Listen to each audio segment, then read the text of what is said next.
Well, everybody, let's take a look here. Adventures Dark and Deep. Let's take a look at the Bard. Honestly, the Bard from just other editions of D&D is one of my least favorites. I'm just not the stand in front of the enemy and play an instrument type. It just doesn't fit. I think I'm more of a sword and sorcery kind of fan. But bards, some people love them, so they're here. Dexterity 14, charisma 14. These are required statistics. There's a list of races allowed. We went through that with talking about the levels that different races can attain as a bard. D6 hit dice, and any alignment is okay as long as it's non-lawful. Starting gold pieces 20 to 120. Weapons allowed: club, dagger, dart, garrote, javelin, knife, lasso, sap, scimitar, sling, spear, quarterstaff, bastard sword, that's interesting, broadsword, falchion, long sword, and short sword. So we haven't gone through the equipment lists yet, so I already see some things here that typically aren't in sort of the more basic versions of the game. There's some interesting armor types, and we're going to get to that. It says you're allowed to wear mail, but I believe is specifically referring to what we call, or what we're used to calling, chainmail. So I don't think this class, I don't see it. I don't think we're allowed to wear any kind of plate armor, or especially heavy armor as a bard. No shields are allowed. You do gain an ability to listen at doors, and there's some lore and musical instruments and read language, sleight of hand, spellcasting ability, and verbal patter. I have to check out this verbal patter and see what it's all about. The bard is a performer, minstrel, poet, storyteller, all rolled into one. They can cast spells through their songs, and some skill at thievery as well. They are, or can become, very good at lore and languages and discovering snippets of old language. They can make songs and understand legends and remember legends and all that kind of thing. Bards may be of any non-lawful alignment, and those who become lawful lose all spellcasting abilities and no longer able to improve their skills in lore, listening at doors, reading languages, and sleight of hand. Bards advance according to the following chart. So D6, they're eventually going to max out at hit points at around level 10. So a level 11 and anything above that, it's going to give them just 2 more hit points per level. Let's take a look at some of their abilities. Lore, listening at doors, read languages, and sleight of hand. So at level 1, the bard's not going to be that great. Only a 5% chance at lore, and we'll take a look at what lore exactly is. Listening at doors is only a 10, read language is a 20, and sleight of hand is a 35. There are some dexterity modifiers, but it's not just general, it's very specific, and it's mainly just for the sleight of hand. Oh, here are some others. Racial modifiers. Some are going to be better at listening than others. For example, gnomes are particularly good at listening at doors, while centaurs are better at reading languages. That's interesting. Sleight of hand, elves, gnomes, and half-elves and such are a bit better at that. Interesting. I would have thought maybe the halfling would have been good at sleight of hand, but not so. There's just no bonus listed. No penalty, but no bonus listed. And then also, as first edition expanded, there's actually some modifiers for armors here. So if you're wearing, let's say what we know is sort of a standard leather armor, that's going to be one of the better things to wear. It's not going to really hurt you, or it's not going to give you any bonuses either. But once you get into something like mail, like chainmail, listening at doors is minus 15%, and sleight of hand is all the way at minus 40. So it's going to mess you up with certain things. Listening at doors, windows, and such things, they can detect sounds, and the GM should roll for success secretly, so they don't know, the player is not sure when they get one of those false negatives. Let's see what the lore is. Bards pick up bits of arcane and otherwise obscure knowledge, and they have a base 5% per experience point level of being able to identify the basic properties of enchanted weapons and armor and shields and rings and rods and the like. That's cool. Being able to identify magic items is very helpful. So I get why it's not so easy to do. Singular items such as artifacts and relics have a base chance of 10% per experience level, because these are more kind of legendary items, I think. Cursed items that look like non-cursed items have a 60% chance of being misidentified as being of the beneficial type. Hate those cursed items. The bard must know an item is enchanted in order to determine its specific powers. So all bards begin the game with 1 skill level in music, and further skill levels only cost 500 experience points. We'll have to learn more about skills later. This instrument is required for them to use their inspire verbal patter abilities or to cast spells properly. There's a 25% chance of failure over and above any other chance if the instrument is missing or otherwise unavailable. Interesting. So if they don't have that item, their musical instrument, 25% chance of failure. Spells involving verbal components can still be cast by a bard playing a wind or other mouth instrument by means of clever combination of substituting musical notes for spoken words and pauses in the music, allowing for speech. This is kind of bard training. At 6th level of experience, not the skill level of 6, the bard may select singing as his instrument and thus be able to use his inspire and spellcasting abilities with no penalty. So doing so requires taking another level of music as a secondary skill. We'll have to look into that. Read languages. Bards are able to comprehend many written languages. This inability is acquired. Sleight of hand allows them to perform minor feats of prestidigitation, I believe that's how you pronounce it, palming, ditching, switching small objects, and such. So sleight of hand is not... It could be stealing something, but it's not specifically pickpocketing. We'll have to look later on at the thief and see if that's a separate skill. So maybe if something is on a table or something, they might be able to palm it and,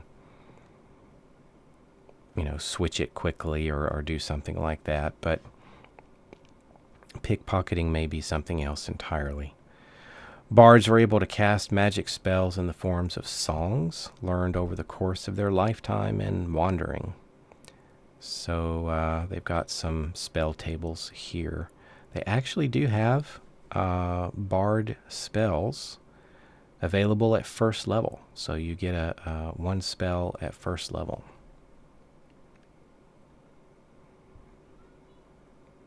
Pretty interesting there. They cannot memorize any additional spells after 15th level. So just a little bit more sort of scanning through here. Bards don't use spell books to record their spell songs. They memorize them as part of their training. They must spend time in rehearsal, much like a magic user spends time looking over their books, or a cleric will during prayer. Bard spells are usually snug and require... No, sorry. Bard spells are usually sung and require the use of the bard's instrument. So we talked about that before. It should be noted that many bard spells have a casting time, but their duration depends on how long the incantation is maintained. What this means is that the spell's effect begins at the end of the casting time, but endures as long as the bard continues to sing. Unless otherwise stated in the spell description, a bard can maintain such spell singing for as long as 3 turns plus 1 turn per experience level. 3 turns. Okay, I'll have to double check my timing on turns in AD&D. It's been a while since I've looked that up. But that sounds pretty long. It should also, because it's not rounds, it's turns. It should also be noted that this is not normally possible to tell when the bard is actually casting a spell. Oh, really? Okay, you just assume he's singing. So I was going to say, surely you can hear him sing, but it just looks like he's singing. And you can't necessarily always tell if his song is weaving into some sort of magical spell or not. Other bards can tell when a spell has been cast, and this makes bards especially effective in situations where singing talents are normally employed, such as inns, taverns, banquets, country affairs, and so on. So they might be able to tell, hey, he's doing something a bit.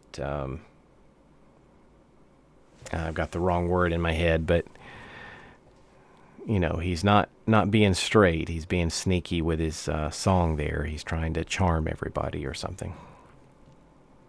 Bards begin with a repertoire of 4 spells, rolling randomly from the list on the following table. Okay, this is initial bard spells. So you can get things like bless or cure animal wounds. That's interesting. Sleep. Wow, really? There's a list B here. So you roll twice on each list, ignoring and re-rolling duplicates. Twice on each list. Okay. Friends. Message. Ventriloquism. Some interesting things. There's more than that. There's actually 10 in column A and 10 in column B. So let's see.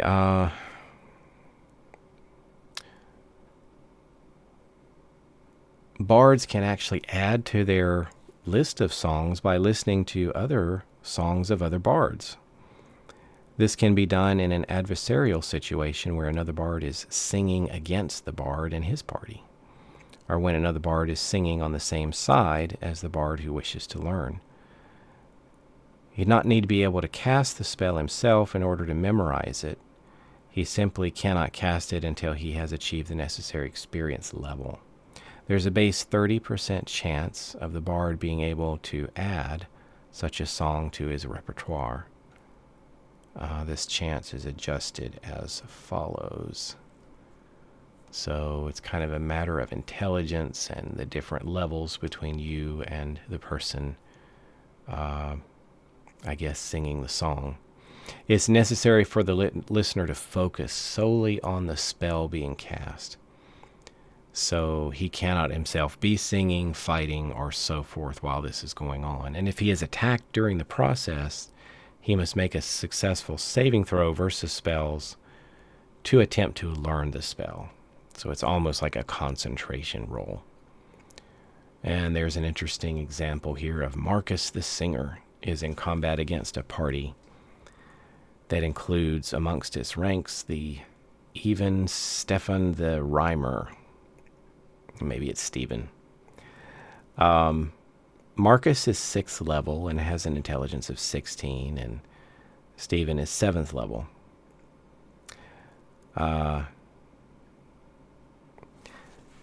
Is it Stefan or Stephen? Stefan begins singing a 3rd level spell, and Marcus wants to add this to his repertoire. So he's the higher level, right?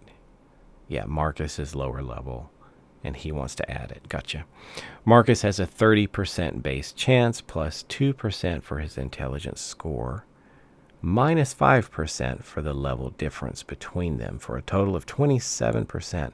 Because he is not being attacked while the spell is being cast, Marcus does not need to roll a saving throw. Okay. That's an interesting thing. I've not come across anything like that with bards before. Don't know if this is something that Joseph Bloch came up with, or if this is something that was discussed in various dragon magazines and forums. I don't know. Just kind of a neat thing, being able to listen and pick up a spell from another caster like that. So what is this verbal patter?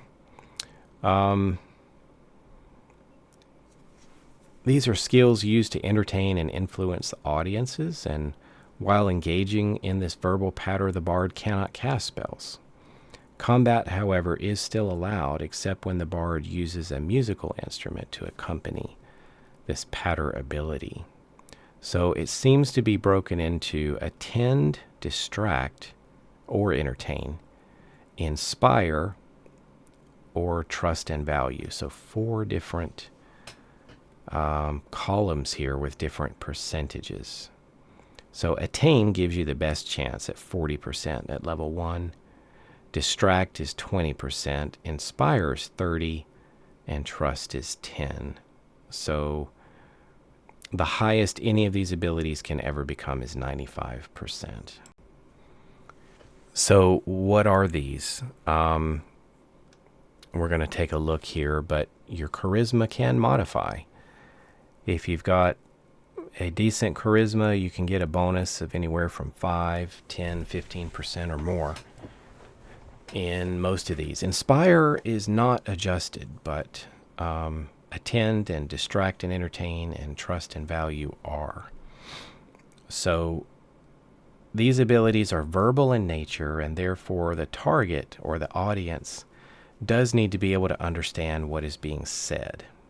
So the game master should use some discretion in assigning bonuses and penalties to this based on specific circumstances. So a drunken and hostile crowd might be particularly less likely to respond positively to a bard's efforts at persuading them to believe something. Each use of these abilities requires 1 round, and subsequent uses require additional rolls to succeed, but each gains a plus 5% bonus if the one before has been successful, to a maximum of 95. There are no racial bonuses for this. And again, when you're using this verbal patter ability, you may not cast spells. It has a range of about 30 feet and requires line of sight, although there could be some adjustments made by the game master. The audience of this can be either a single individual or a group. So I think we have a bit of this going on in the drawing over here of the, perhaps that's an ogre being distracted by the jester while looks like there's a thief or something attempting a backstab. Probably attempting some kind of distract or so. Maybe attend. Let's take a look. Which one is it? Attend or distract in that image? Attend means the bard is using his patter to grab the attention of the audience or direct it to someone else, and to get them to listen to what is being said. It does not guarantee agreement, only attention. So that could be what you see there in the picture. Distract. The bard substitutes one object of attention for another.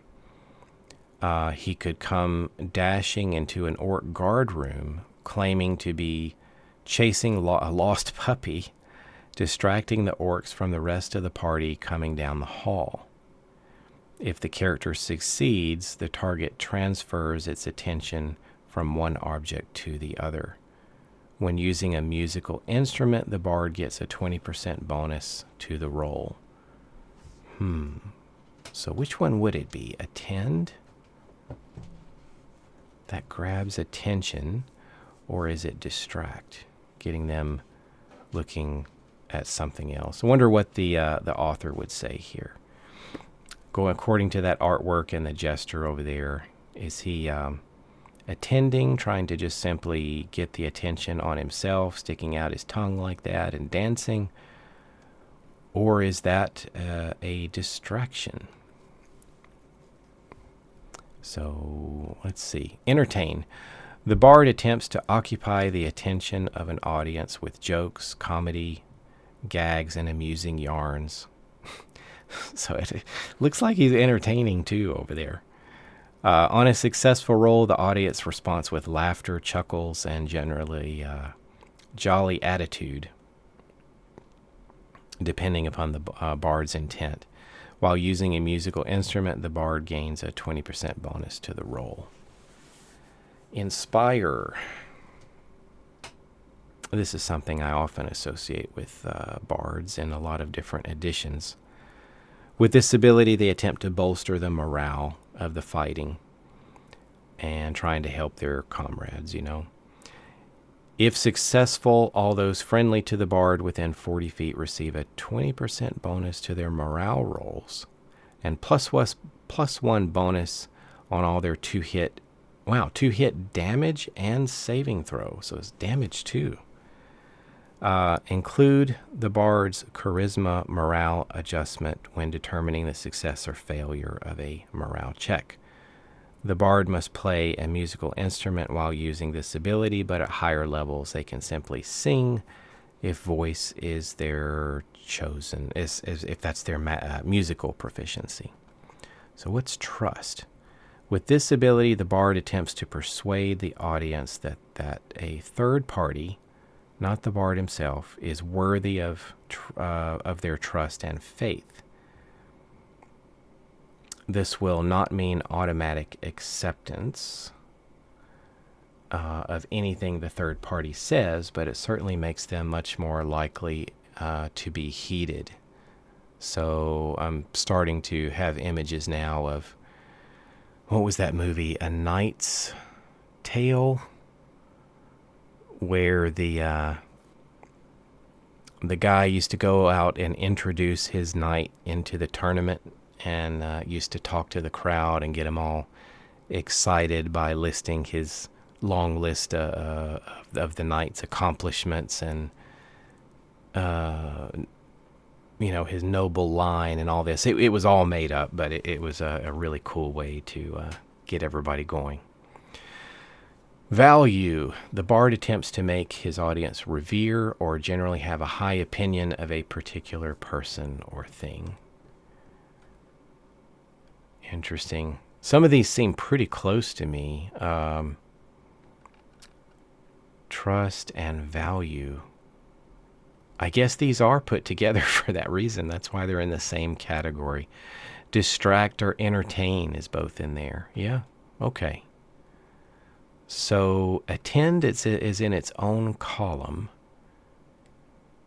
and it's to grab attention and to get them to listen to what's being said. That might be what's going on here with the picture. It might just be grabbing the attention of this creature so that the other one can sneak up behind it and attempt the backstab. Maybe that's what's going on. All right. Well, that was a fun introduction to the bard, and we'll get into the jester, and there was something else too. We'll get into that. But thanks for listening. I'll catch you later.